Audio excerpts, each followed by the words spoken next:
कबीर और रिया की लड़ाई के बाद दोनों एक दूसरे से दूर हैं, लेकिन दोनों के दिल में अब भी एक दूसरे के लिए जज्बात हैं। रिया अपने दोस्त के साथ बात करती है, जबकि कबीर अपने कमरे में गमगीन बैठा है। रिया कबीर से बोलती है, कबीर को मेरी जरूरत है, लेकिन वो कभी अपने फख्र को छोड़ नहीं सकता। क्या मेरी मोहब्बत कभी कामयाब हो सकेगी? रिया की आंखों में आंसू हैं।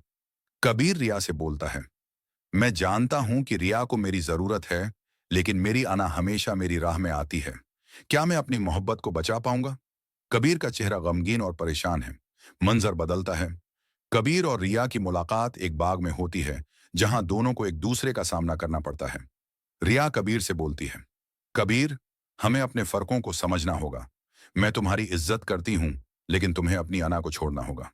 कबीर रिया से बोलता है, रिया, तुम्हारी बातें मुझे समझ में आती हैं, लेकिन क्या हम एक दूसरे को दोबारा कबूल कर सकेंगे? कैमरा उनके चेहरे पर फोकस करता है और दोनों एक दूसरे की तरफ बढ़ते हैं। प्रोमो का अख्तिताम स्क्रीन पर आता है।